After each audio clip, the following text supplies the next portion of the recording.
If you come across an accident scene, it's very easy just to rush straight in and try and help the person. But by rushing straight in, you may well put yourself at risk. So what we need to do is we need to do a good scene survey beforehand so we can identify what sort of risks there are, hazards there are, before we then help the person. That way we can hopefully prevent ourselves becoming a casualty as well.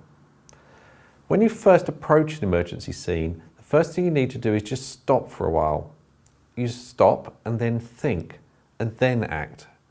By stopping to start with, it just gives you a moment just to take time to avoid rushing in, and it gives you time then to think.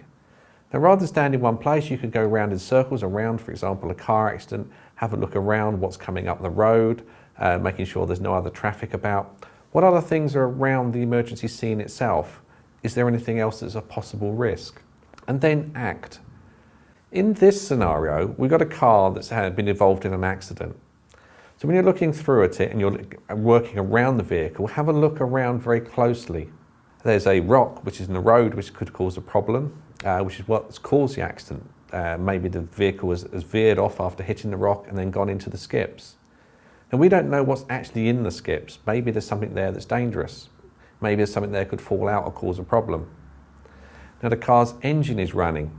So there could be fumes, there could be fuel about, so there's always the potential for a ruptured fuel tank in a car accident and a possible fire risk.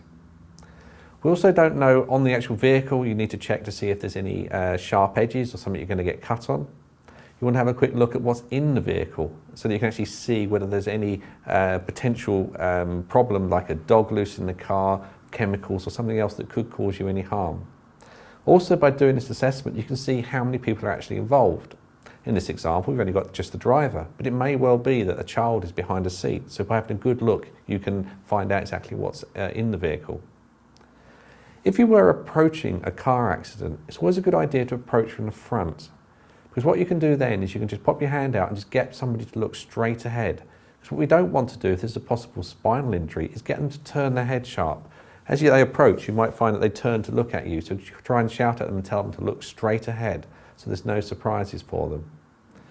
When you're opening the car door, again, be careful. It may be very tight if it's been damaged. Maybe there's glass from the window that as soon as you get hold of the door handle and open it, then the glass will come down and possibly cut you. Once you've then opened the door, talk to the patient. And in this example, the engine is still running. So what we need to do is you need to turn off the key to actually isolate the engine, also to make sure that the brake is on, so the car's not going to roll over you. If you're dealing with a car accident, there is the potential for the airbag to deploy after the accident. And if it does and you're trapped between the airbag and the patient, it may well cause you injury. Also in this example, we're dealing with someone in a car accident. So if you did need to support them and care for them, maybe the safest place is you behind if there's any risk of this airbag not having been deployed. In this scenario, we've noticed there's someone lying on the stairs. So when we're going to be approaching, we need to be very careful. We need to look out for any possible hazards or dangers. So hazards within this scenario are things like the skips. We don't know what rubbish is actually in there. Also, the rubbish could have spilled out. There could be glass on the floor. It may well be that the floor is wet, so there could be slip hazards. Also, there's a drum with some chemicals in.